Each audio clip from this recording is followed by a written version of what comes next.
collecting Pokemon cards is fine. Collecting Funko Pop figurines?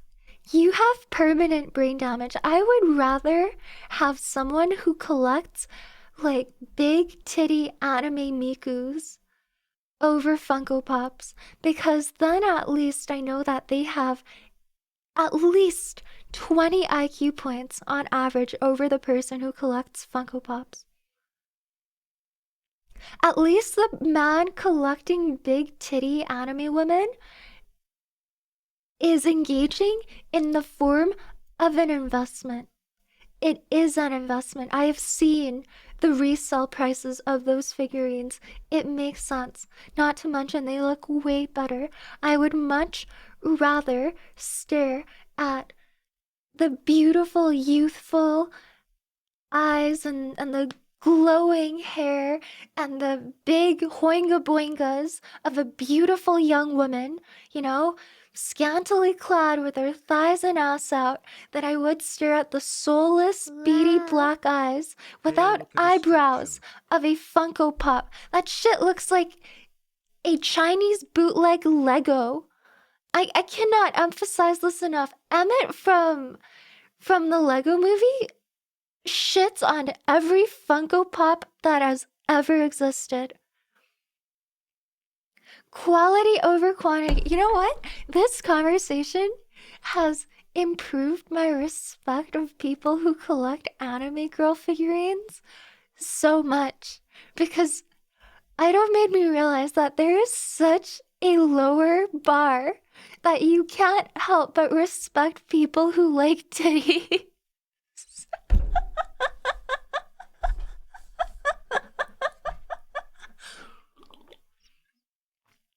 If you have one Funko Pop for one character from a game that you liked, that's okay, right? I still think it's ugly, but maybe you bought it when you were like 18 and you just happen to really love the character. I think that's valid.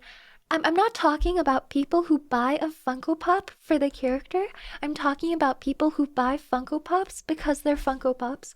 I'm talking about the people who, instead of glass displays of Gundams, Bionicles, or anime girls, have in box, like unopened, mint, hundreds of Funko Pops on display in their living room.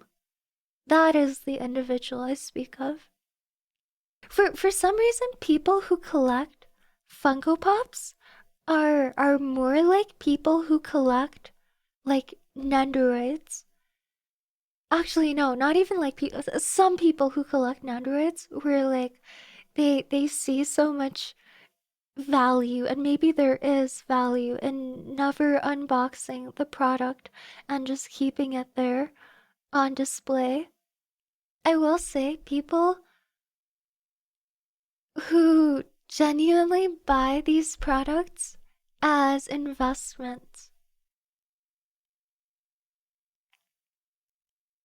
have a different perspective that maybe we don't respect but makes sense still.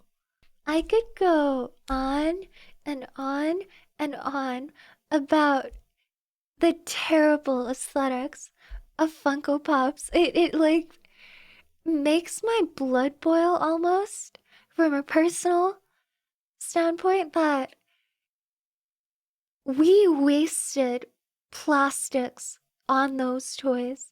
Like, we spent the Earth's resources on making Funko Pops by the thousands. We let people do that. That gets to me, if that makes sense. I didn't know you felt so strongly about this. There's just something so inherently manufactured, soulless, and bland about them. I feel they've like collaborated with a lot of different anime and a lot of different characters that I've loved. And every time, they take a beloved character and turn it into something that's just like a brick, a dead body. The eyes are so soulless. I don't know why they don't give characters like. Listen, it is a chibi figurine. Proportionally, what does a chibi focus on? The face. A chibi, like me, is 80% head. So a lot of the detail needs to go into the head, into the face, especially. And does it? No. No.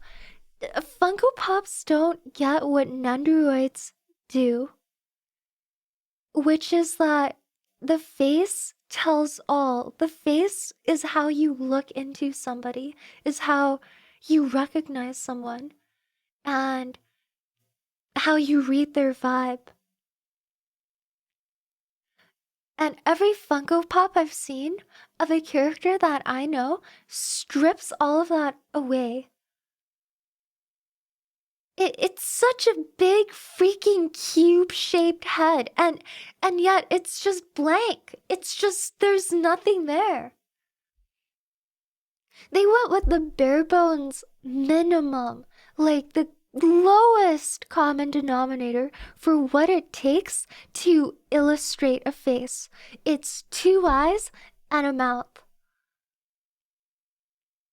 And for as many of their figurines as possible, they all have the exact same face. The exact same face.